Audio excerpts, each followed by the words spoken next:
O le tātou tāpo i atu le atua.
Lalolangi umai, ia outou alalanga atu i le atua. Ia outou pese atu lona suafa mamalu, ia mamalu ia te outou lona viinga. Ia o tātou tatalo. Lea nganga leo le nei tae au, mātou te watu ai luma o lau fio lo mātou atua. O le alanga lava o le fia, o le pese o le fia, o le viinga e lau fio lo mātou atua. Ona o lo alofa ma lo wanga le lei. Tai manuia mai le nei Pulega e lona whamoe le nei tae au ma le asusa. O le soifua ofu i nātua i mātou nei mo lau fio ma lau ngā ruenga pa ia. O le nganga le tasi o mātou o atu ai. O mātou whanono manua tupea le fio mai o lo nganga pa ia. Nā te tapena whale nganga i mātou umanei. Ina ia mawhai e lava na mātou ofu nātou le nei tāpo inga ma le sauniga. Ia whai mawi inga o lau fio lo mātou atua. O lo suafa Jesu o mātou tatalo ma la awa tuai nei. Amen. O le pese ua Sauniga Canon Street, tātou te pese atu.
whaitaunga mua tu spaia, ke ngai maliki a kono, a mai leo na so mai leo pese a ni Plymouth.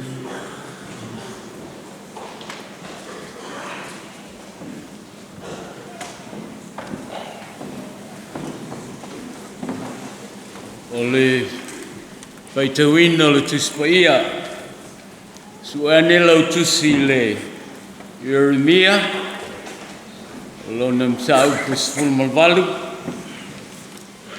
a mata le whaitau le whaiupu momuas, ke ia whaangata mai le whaiupu eono. Jeremia sful malvalu, whaiupu momua, ke ia whaangata mai le whaiupu eono, la tātou whaitau whia wawai ai. O le fionga na o mai ia Jeremia mai le li, ua whapea mai.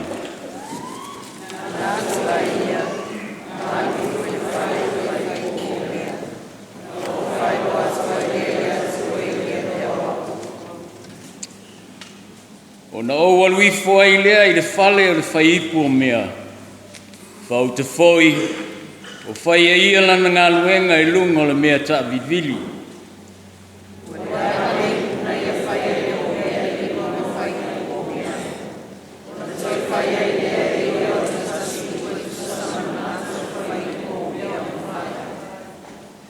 O na o mai lea le fionga le ali i a te au, o whape mai.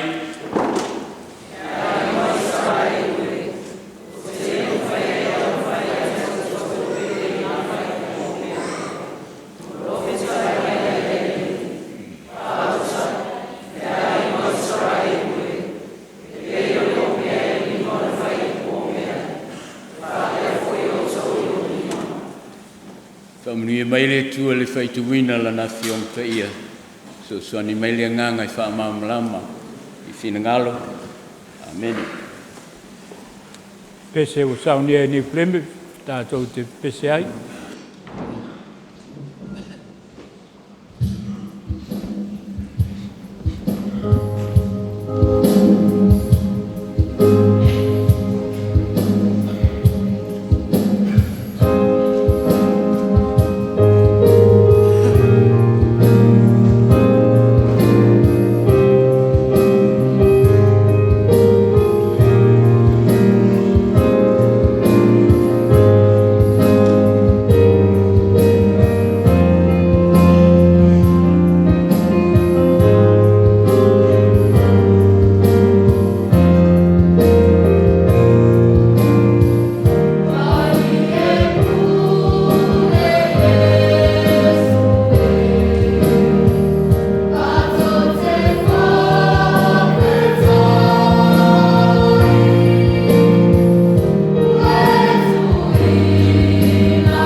whaitauna lona lua o tuspaia.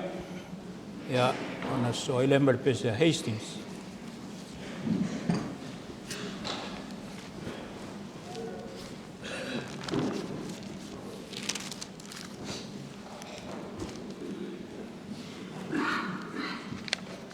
O le whaitaunga lona lua na whiong pa ia le atua.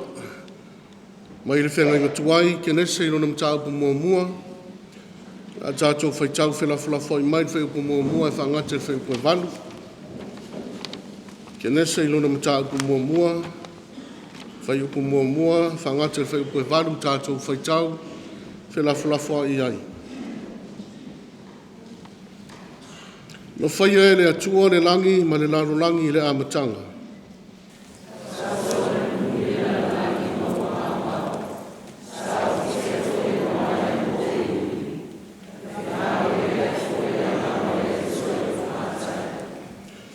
O whetalai mai le atua, ia malamalama, ona malamalama ai lea.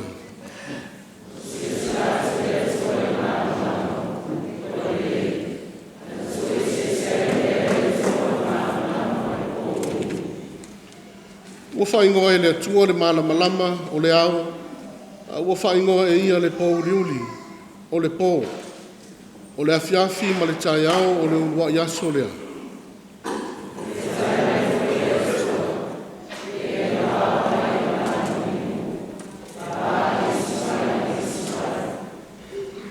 Ua whaia le atua le vāni monimo, ua vāi vai i lalo o le vāni monimo, ma vai i lunga o le vāni monimo, i le ua whāpea lava.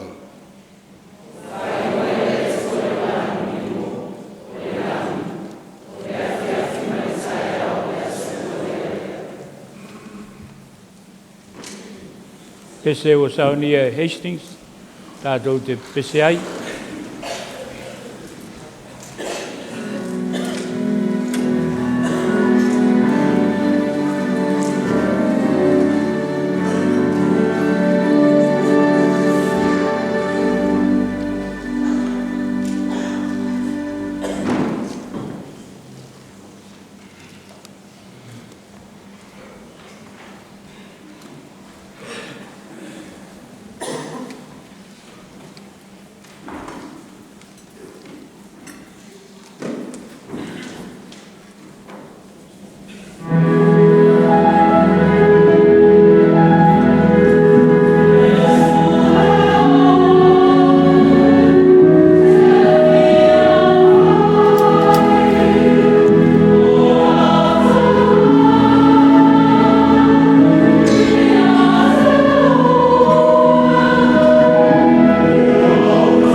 whaitonga lona tonu o le tusipaia.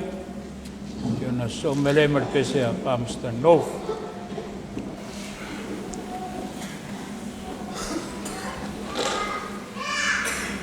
Ioane i lona mta upo sifunu ma le wha. Nā tātou toi whaitau whilawhilawha i mai whaipu mua e whangate whaipu e wha. Evangelia Ioane i lona mta upo sifunu ma le wha. Tātou toi whaitau whilawhilawha i mai whaipu mua whangate whaipu e wha. Aua le atu atu vane o tau loto. Ia o tau whātua tua i le atua. Ia whātua tua mai fo i a tau.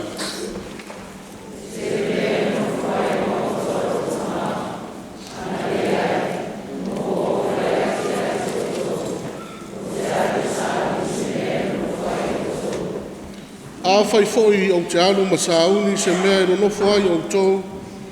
O te toi sau. O te talia fo i o tau i a whātasi mau. Ina ia iai o tau le mea o te iai au.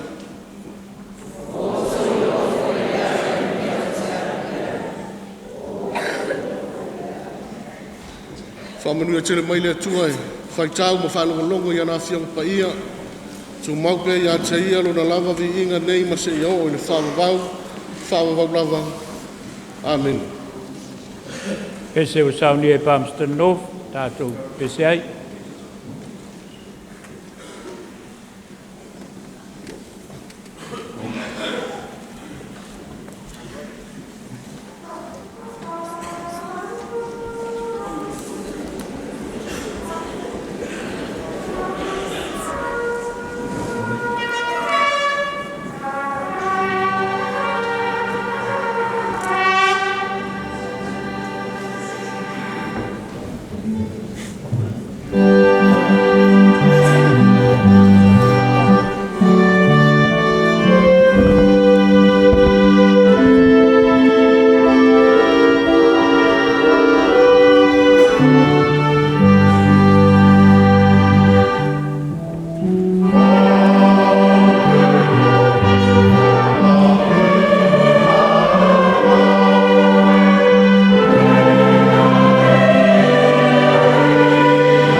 nofu ma le whaipu.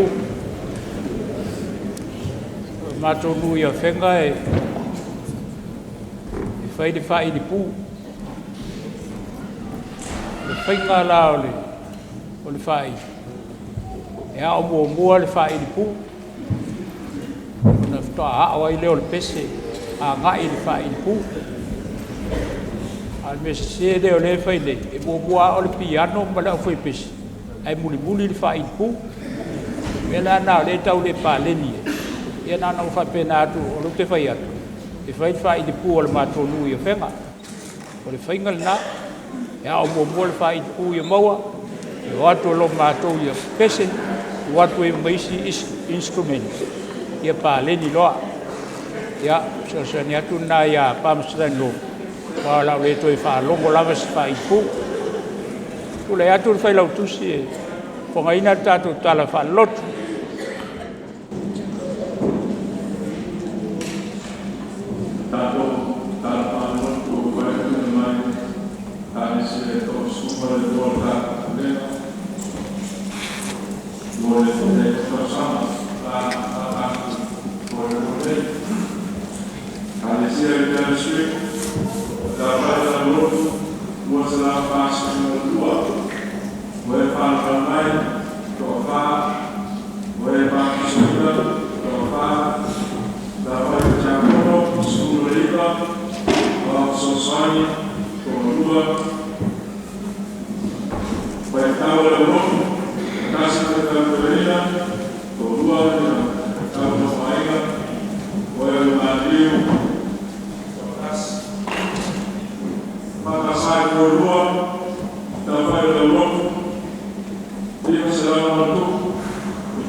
Ekalesia sa Matu soina, ka whai te akono Porirua, au sosai ko tas, whai whenau le Lotu ko tas, Ekalesia si Pomariu.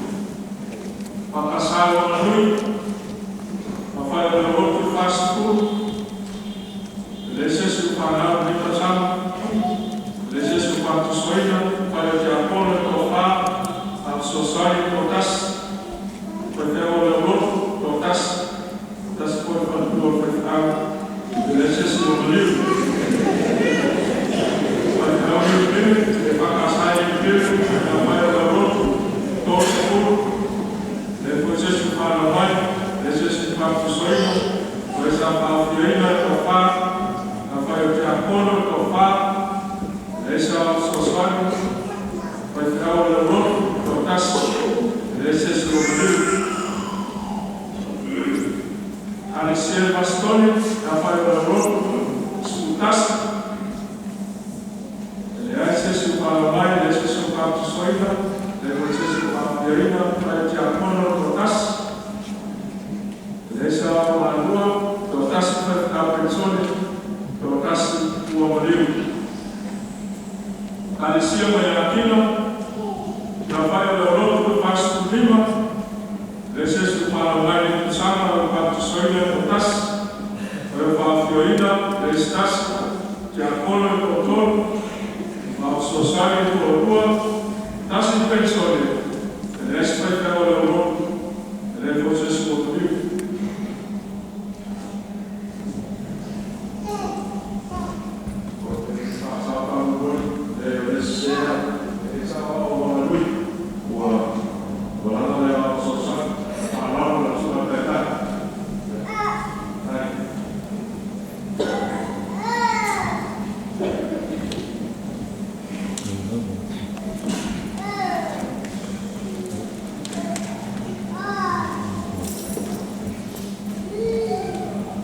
Watu se o tātou tuturai while pū o sina minute.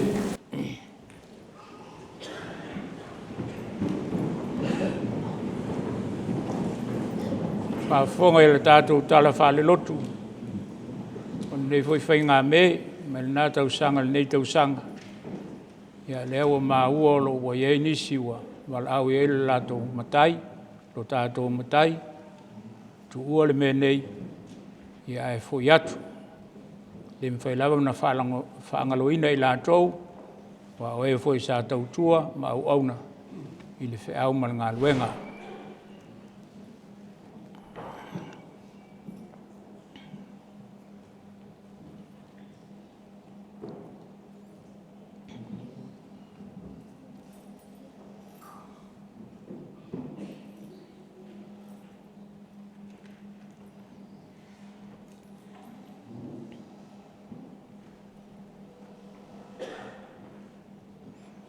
Ua mātou sa o i o luma i le nei tu aso. Mātou mana tunatu pea i nisi o mātou uso i le whaau ma le ngā luenga. O e sa ngā lulue ma tautua. O e wala au iai whale tausanga whale me. Le mwhai lawa na mātou o loa. Ai longo pēi lau fio le atua. Le whaangaloina o i lātou o i mātou umanei. Au le lawa la mātou te tālo whanau nau. I le tali tonunga o loo o i lau fio. Le soifua ma lo lātou ola. Ai mai se lava le ola whaonga ina. Se winga lava iai le manuia e whaavau. Wa umona e SAUNÍGÄ mo i Matu umanei. Talo pēne i ele mawhanawhana o lau fio te tono le nei Pulega. I ona au Lotu taitasi mo na ainga uma. Matu te iloa ai. E te leo tu la foina lava i Matu nei. Lo swafa Yesu o Matu te talo ai. Amene. O le pese ua SAUNÍGÄ Masterton, tātou te pese ai. Pese o SAUNÍGÄ Masterton.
Malas pat-pati na mo tato salam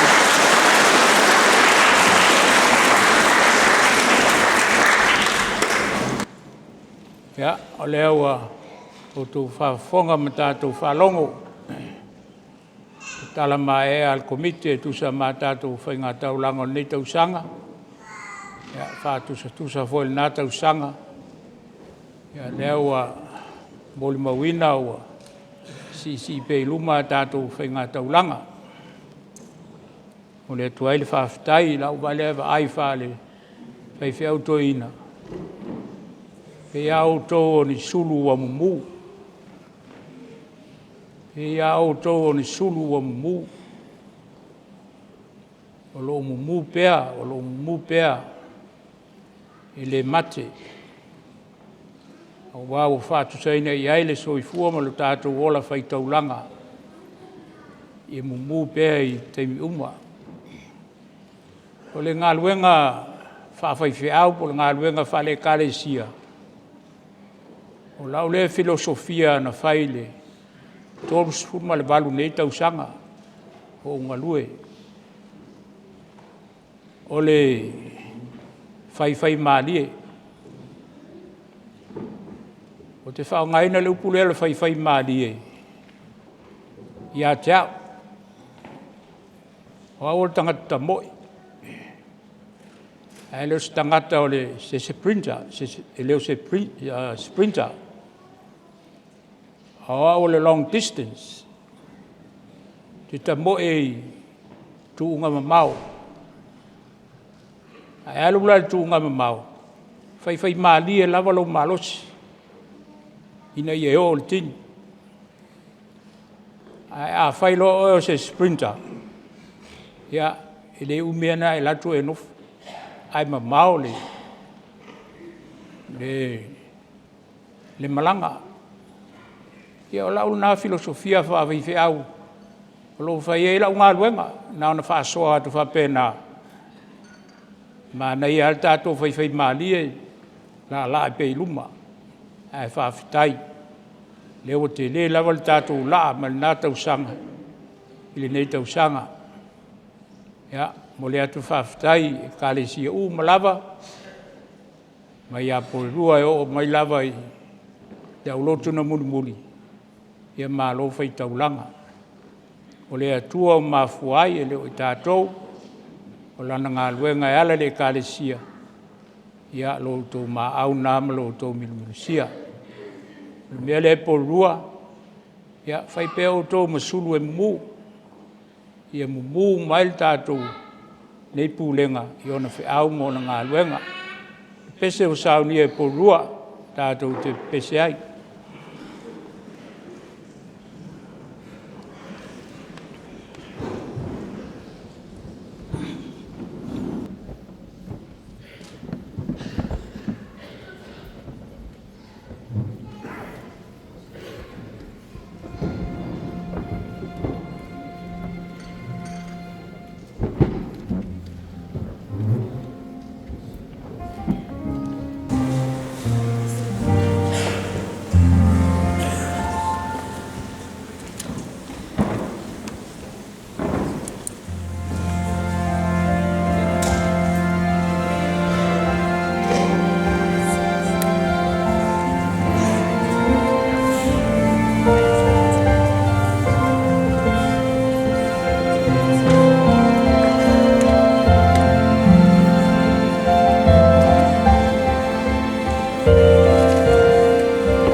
tātou tāpoi atu le tua le tātou taulaka whaai.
Ua mātou whae atu le whata whai taulanga.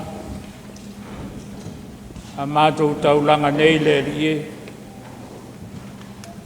Se winga lava ia le taulanga sili na e SAUNÍGA mo I mātou. Ele le soifua o lo mātou li o Yesu Keriso. Ia o ina pea I mātou le nganga whai taulanga lo mātou atua. I le tāua ai o le ofu nātu o lo mātou ola ato atoa. Ia whai mataulanga mo lau fio mo lo lava kina ngalo.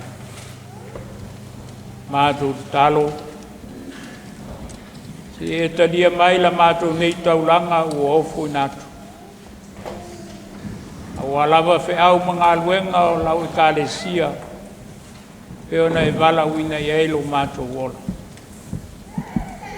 Ie e whapa ie ina lele ie. Ie e whamanuia mai a te mātou umanei. Lo swafa Yesu o mātou talo ai. Amen. Aftai. Pese ua SAUNÍGA levin. Tātou te pese ai.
tātou whamaulalo lumo le atua le tatalo. E pa ia lava lawa fio lo Mātū atua.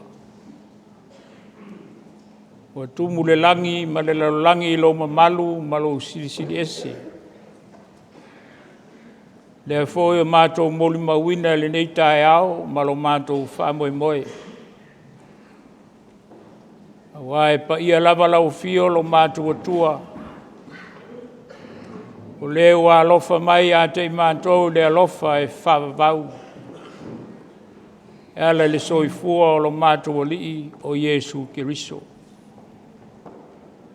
O le taula leo le whamoe moe o le nei aso.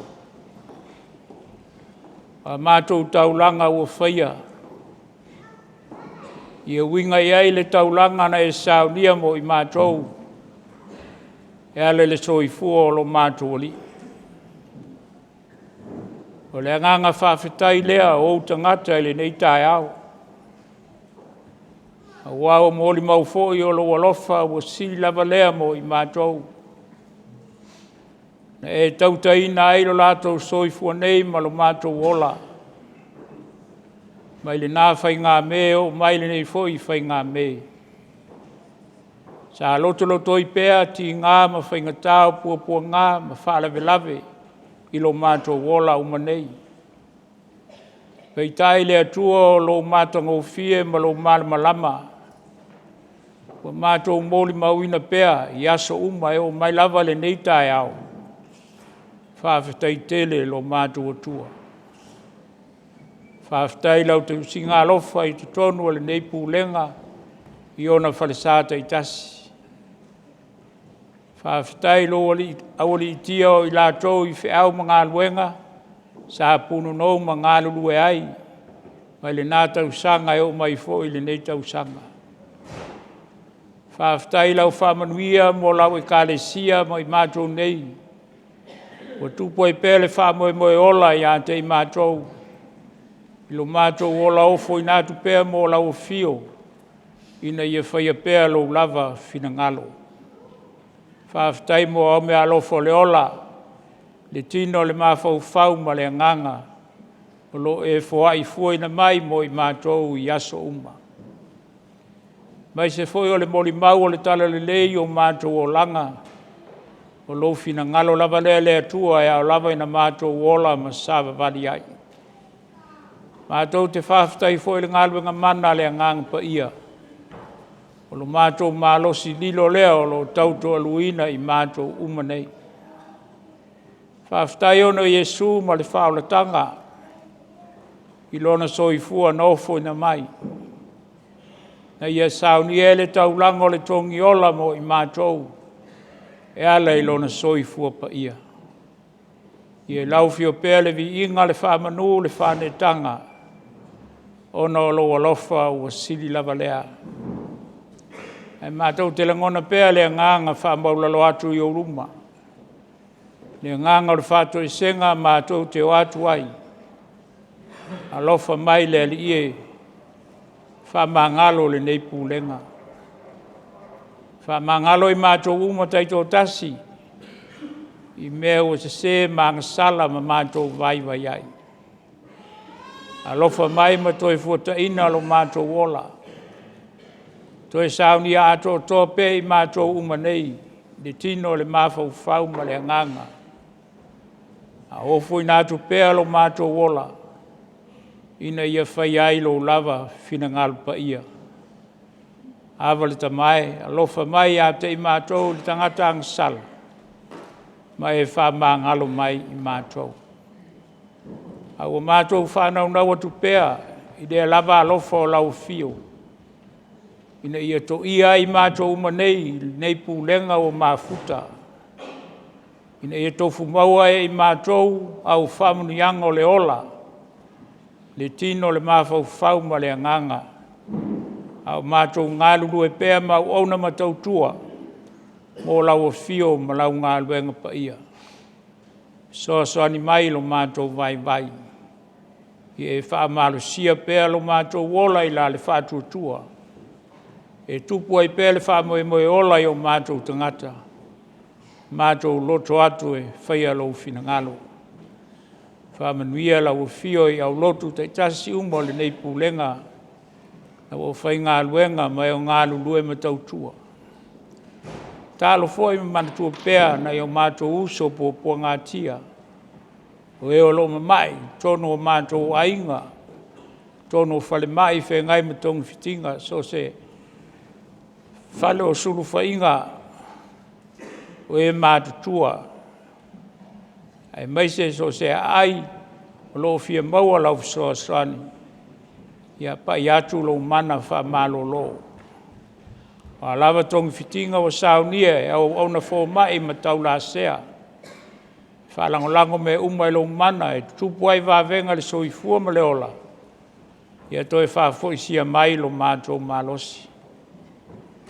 Tālo nei e whamanuia, nei o mātou ainga uma o mātou malavalai, o mātou Nofoaga i New Zealand nei, o le tū ma le tū o le lalulangi po Samoa foi. Mātou wheloai pe uluma ia mātou te tālo molia.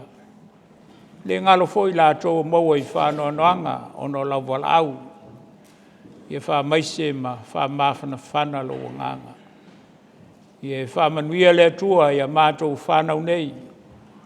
Lo la tō wola te tupuae, whea ngai ma o onga. So enga tau whai o le nei tau sanga. So soani le ie lo la tō vai vai. Tālo sia ngā solonga le vai aso wa ngai mai. Ia ona fuafuanga mo na whamoe moenga whai. Te tonu o le au lotu ma le au lotu. E mai se o fuafuanga le Pulega o loa ngai mai. Tu nātu pēlo mātou wola i lau fio tau tai lau o fio mo i mātou. E ma whai e ona whātau nuina i le manuia. Ia mai se foi o le vai aso i ona whiau mga luenga le ta ape ato lo nu nei.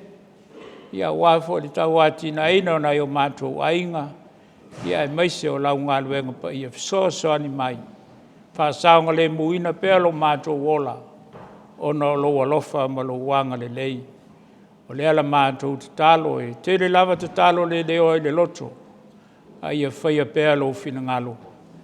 Ai mātou te fia te talo pē te talo na e awa o mai. Lo mātou te mai o le langi. Ia pa ia lo swafu. Ia o mai lo malo. Ia whaia lo whina ngalo le lalolangi e pēo na whaia le langi. E fo ai mai a te mātou le aso nei o mātou me ai e te kau mo le aso. E whamangalo i a te mātou i a mātou o sa. E o i mātou foi o na mātou whamangalo i nātu e o angalenga mai i a te mātou. Au foi te ina i mātou le whaoso songa. E la vea i a i mātou nei leanga. Vai o le mālo ma le manu. A toa ma le vi inga e whamavauna. Amen. Pese wa Sauniga Nepia, tātou te pese ai. Pese wa Sauniga Nepia.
la tu le atu le tatu to la unga mua o nei foi fa moe le fionga ti akono mai wanga nui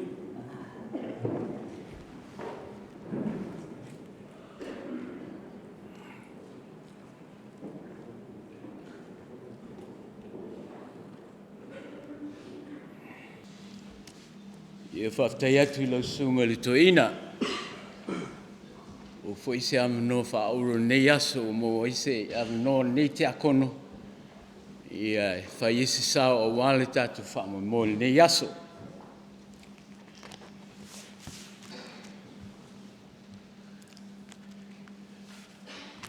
O le ata o toia whaamaene o tailu loto. Tulanga whaalupe o le nei aso. Wai ane le aso pa ia o le tua. Ai mai se foi, o le Faiga-Me o le tātou Pulega I Wellington Matu. I le suafa mamalu o Yesu Keliso le ao le Ekalesia. E whaatalofa atu ai lo te akono vai vai. Mai sia Matu au Lotu whaatau waa I wanganui. Talofa lava. O upu masani lava o aso whapenei. O te akono lava ia. Wana o se whaafitai, ma se whaamalo.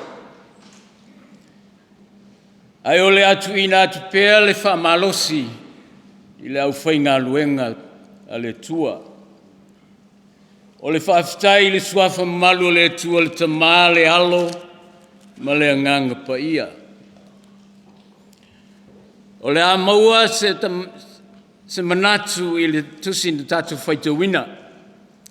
I le Jeremias fulmalvalu. Au se whaenga o le whaiupo ono. I whapealo na whaitawina. Whauta le ainga o Israelue. E pei o le o mea I le lima o le whaiupo mea. E whapea fo I o tau I lo lima. Wa o whaonga ina le manatu ao le neiva I aso e whapea. O whaatufunganga I le tusipa ia. Whaatufunganga I le tusipa ia. Arts in the Bible. O nisi o whaiva whaatufunga Samoa. Po ona whaiva alo filima I mea tau lima. Pei o le suino ula, ma whaasolo ese. O le vaneino I tuainga tā noa ese. O le taino I tuainga upenga ese mai la au le vau. O le whaongaina o atingi whingota o le sami. E ngausi ai mea tau lima ese. Ma lea nonoa I lavo isi mea tau lima Samoa. Ai foi le whaatufunganga wha Israelu la tau. Pei foi ana whamatala mai I Jeremia. Pei la o le ngau singa o ipo mea. E vai pai o se palunga sima. Ai a o loa ina mango. O na matua maloti. Lava lea. E tai pēla vo I puntai o lo tātou whaongaina I nei vai tau o se fuanga. Whitalaile tua ia Jeremia. Sau e alo e mata le whainga o ipo mea. So se tufunga lava.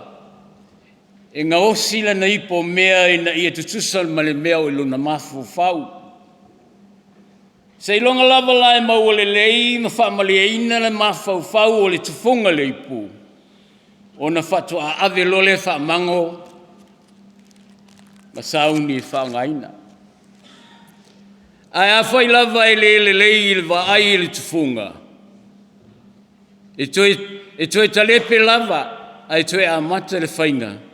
Sei longa lava o ato toa. O lono winga, o le ipo mea, malona mamanuina, e whai I le mea e manao iai le whai ipo mea. E le ai se tufonga e manao e whai se ipo, ina ia matanga. E le ai foi se tufunga e mana o e fai se ipu, e le anga ngofie. O le manaonga o so se tufunga, ia maua se ipu le lei atua toa mo le whaona inga. O le atatia ia la le mafua anga na awina i le atua, i remia e mata le whainga o ipo mea. Aua, o lota oto ai se whiau la patai mo Israelu. Ina ia la tau whaitese i lo la tau leu si stai le atua. Meitai, e fianga i pēa se wha mafa i le mawhauwhaunga lea.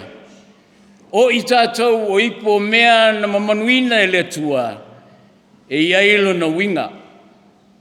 O i tātou na mamanu e le atua mo so se wha moe le lei. I oe, na mamanu i tātou e le atua, ina i tātou au nātu i a te ia e le anganga ma le wha maoni.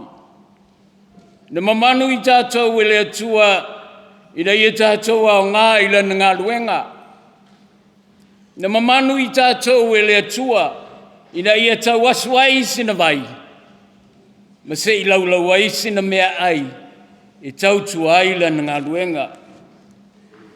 Le pulenga e ne yaso, ma lo le tautua, ma lo le ngā lulue, ma lo le ngā patia, ma lo le whatotoa e le auaunanga.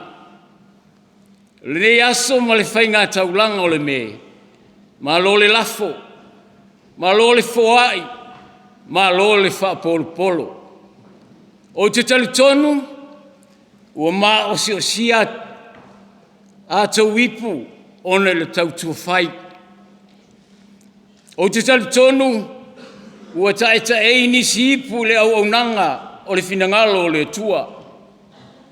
O te talitonu foi, ua mata ngā fōlingo nai nisi ipu ona le tautua matavela le ngā luenga le tua. E au ole popole, ia tātou loto te tele pea, ma ona sai, le angolo winga ma le wha moe le nāna ma manu ina i tātou e le atua. Whai mā tongtungi ai pēa i le tautua. Whai mā o se osia pēa le au aunanga. A wae toi wha mātanga o fia lava i le atua. A tātou ipo mea. Pēa whai, e manu malo tātou whaiva alo filima. Ma tātou whātufunganga ese le ole nei. Tātou wha malolosi, e ale apostolo. E leo se mea whale au ngā ina lo tautauti ngā i ngā luenga le tua. Wha mai i o lava i sina ipo mai. E te ofoina mo le finangalo le tua. E le lilo lava i whafonga alofa le tua. O le mea sili o na tāua. Ia whao ngā ina pēa le atua tātou ipo o mea. E whai ana whiau, e whai ana ngā luenga. Mana tua, e lea i ase a ngā o le ila. Male mole, male le mātanga o fia o a tātou ipo o mea. Pe a whai o le toe au ngā. Male toe wha ngā ina e le atua, mo lono fina ngalo. I whamanuia le whai ngā taulanga o tātou pulenga le nei aso. So i fua mai e manuia o no Yesu. Amene. Alo, tai. Ia pese o Sauniga Martin. Tātou te pese ai.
whaonga lona lua o le tātou whamamoe nei tai au, sunga le whawhengainga, taipisia.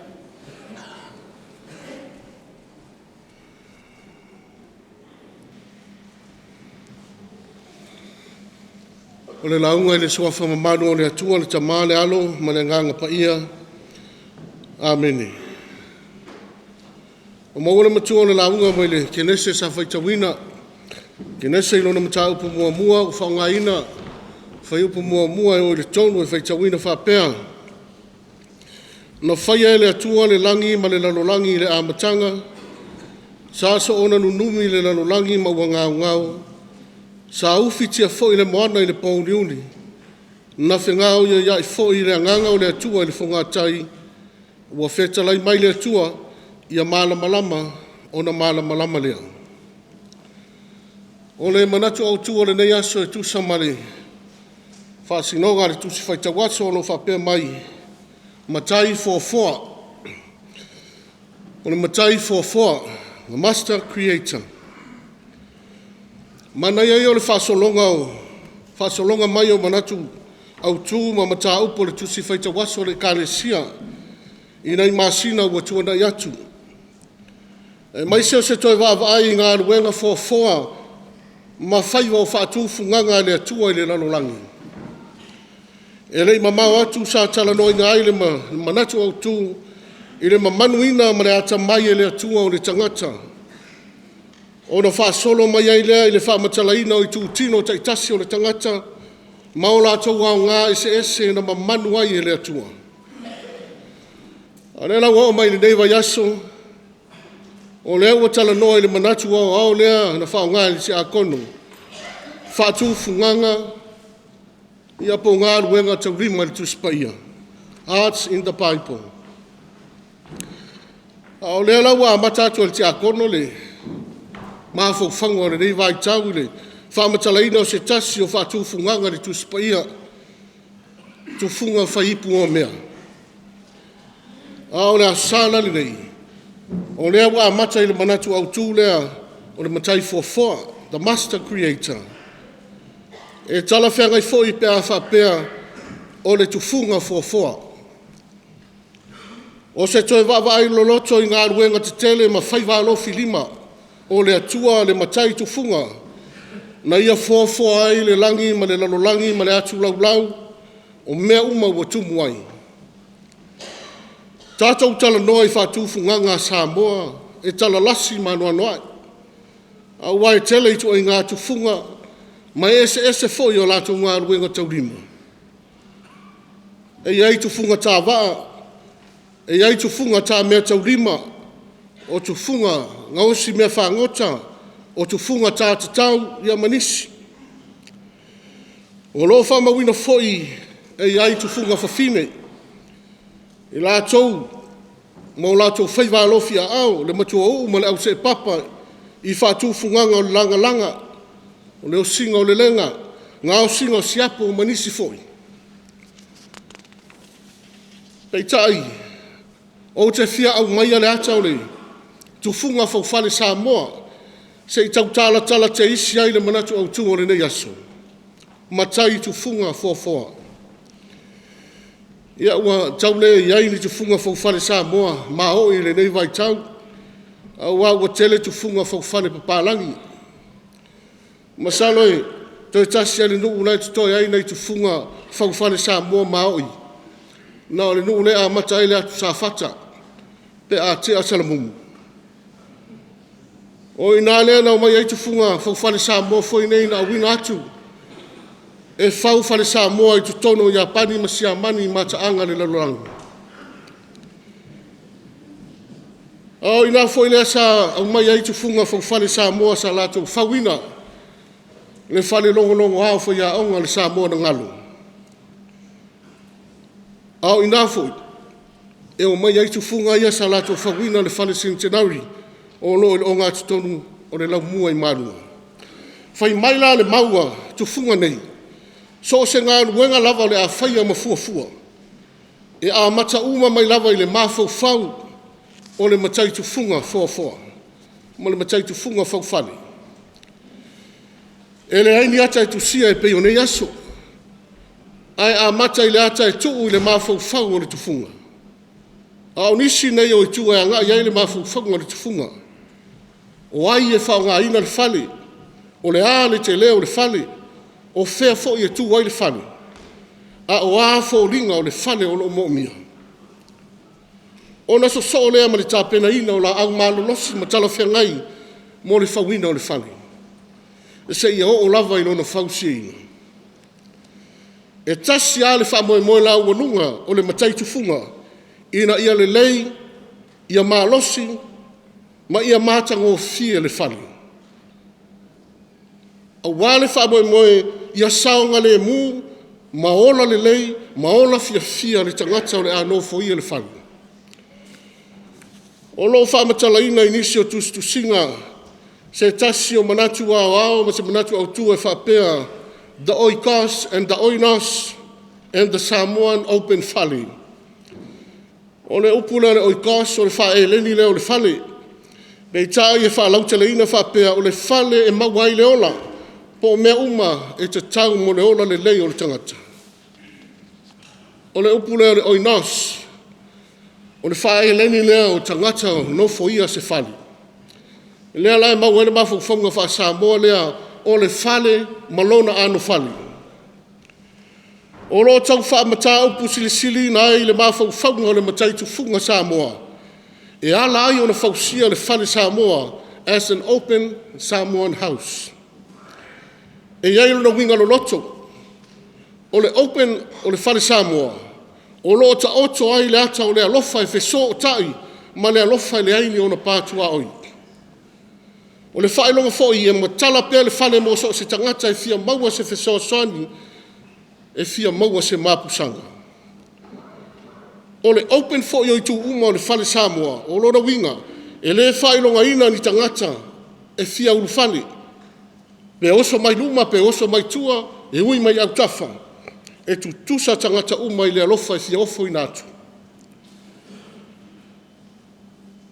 O le open fōi o le whale Samoa, o le whaelonga o le alofa feso o tai le vāo tangata uma ma ainga uma o se nuu, e peo se ainga e tasi. E iai o na pola sisi,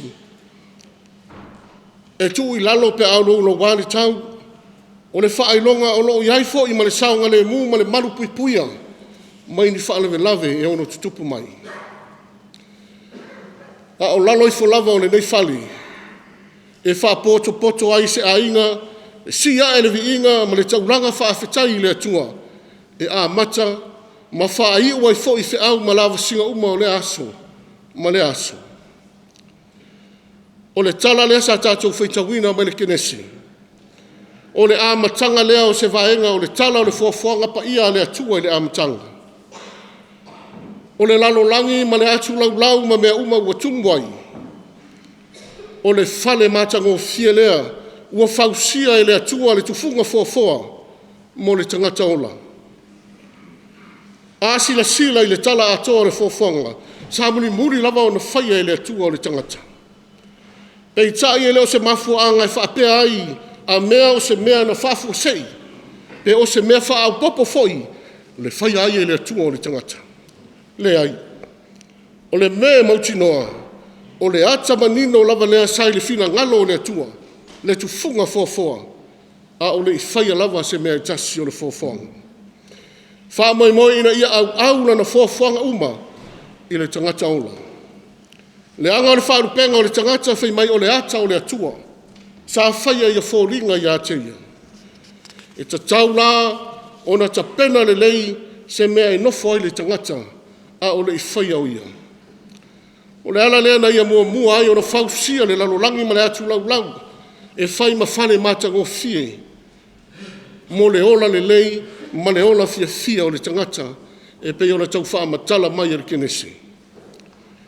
O le fale e atoa i le langi lanu moana, e fola i tio ata, ma le sami tio ata, ma ona vai tafe ma na neia, ma i a foi wa tuina iai. Wa ta pena foi e le atua le lau ele o la au, ma vao e funga mai, la tau te puaina mai le e fau e ma nava ai le tangata. Ua tuu fo iai ma manu whelelei, ma manu whetolofi, ma mea ola ese tua iai le tangata.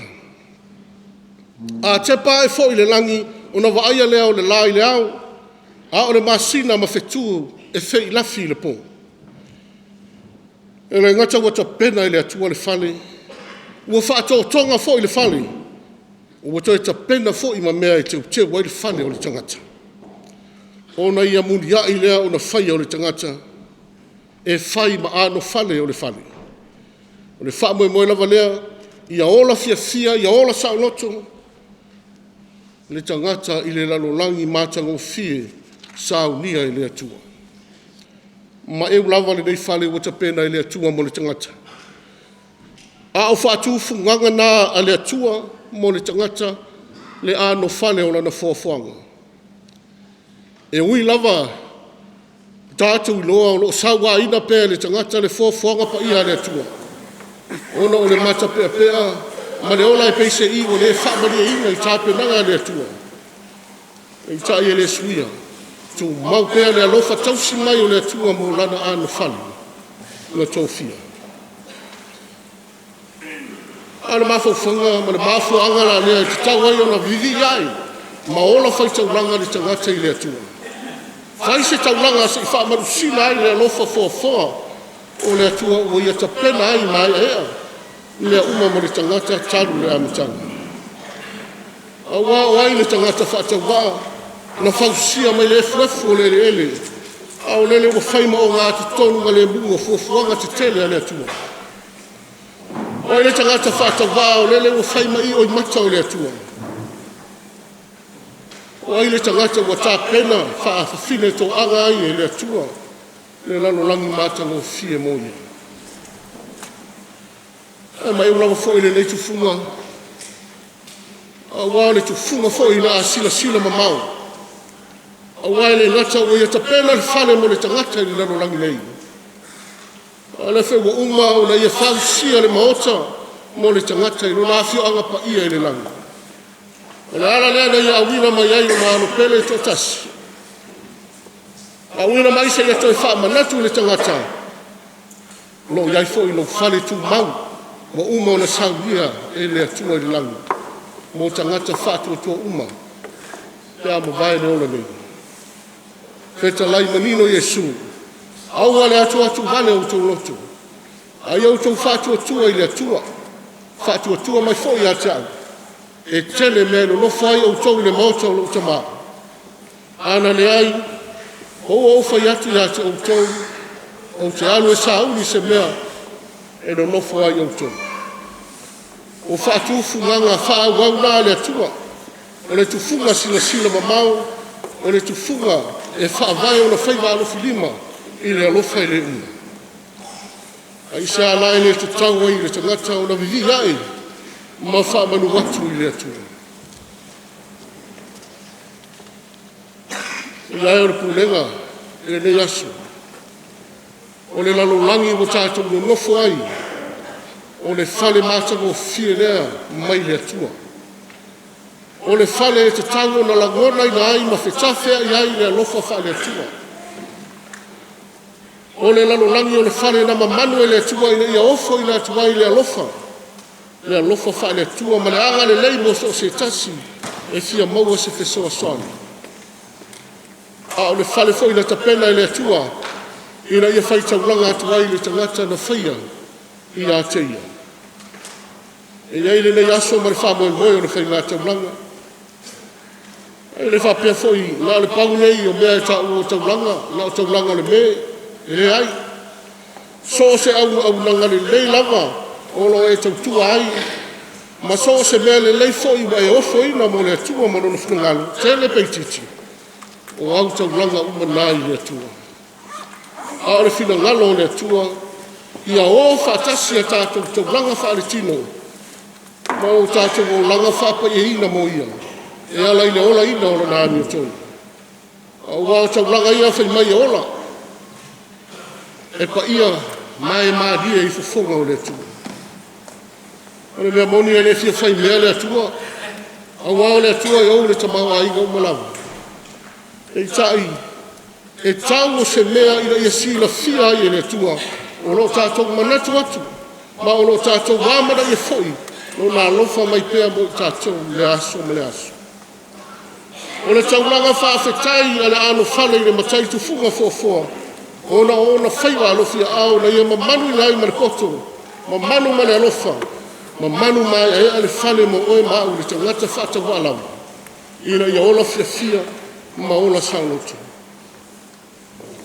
O le whale wa tulu i tau ma ua so'o no le ta iao i le file mu ma le mamanu i le atua. O le whale foi ua lau le ula e pou le toa. A wawa ato a toa no na mātango fia ma e leo ina e le mana sirisi ese o le atua. O le whale ua mātango fia na wawa. E le gata la ilea.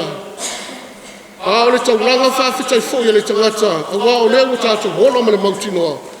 Ua uma lava o na tāpena ina e le atua. Le matai tu funga fōfōa. O uma o na tāpena ina no tātou whale tu mau. I le langi, pei ona whaairoa mai e Jesu Keriso. Tele mea ino nofo ai o tau le mauta o tama. O le pese lea e tau se lau mare rua o le ausi o manganu. O le pese masani o na usu ina i lotu tai au, e vivi ai i le atua i na ua ala whai mai whanu o le lei. A o le pese o lo te oto manino ai, va ena ta ua whaatufu nganga pa ia le atua i le amatanga. Kai mai a oso mai le lao na whase e tua nganu leo le pongisa. A furi tua mai foi le lao le tau afiafi. O na pupula mai leo le langi ala i le masina ma fetu i le pongo. O la au mabao wa funga wa po ina le e fau. Ma nongi ese tātou te fia ai. Ai usu mai e manu li inga i le lei. Ma e ua ngā ruenga, ma e ua lau tausi mai. Kai mai leo le whaiuku e lima. Te fia fai tauranga, fia fai le whawhitai, le li i lau alofa, o lo tau sia pia mai.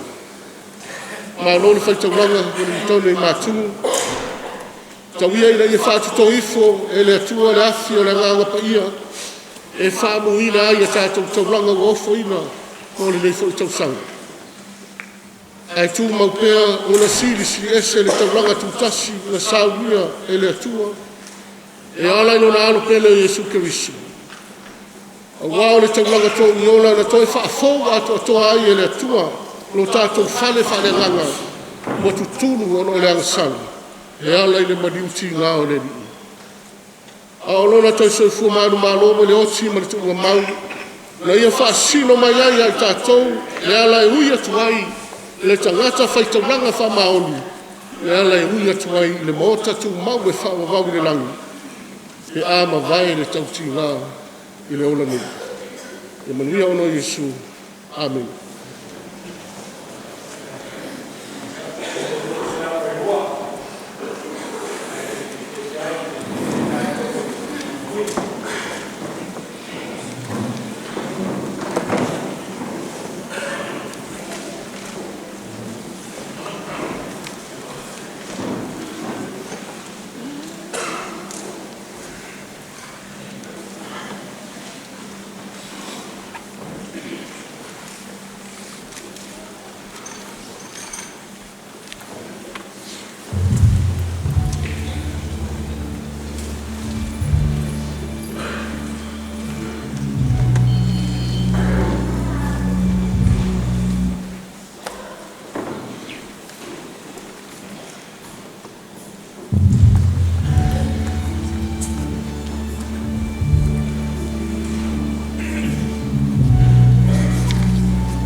Yes.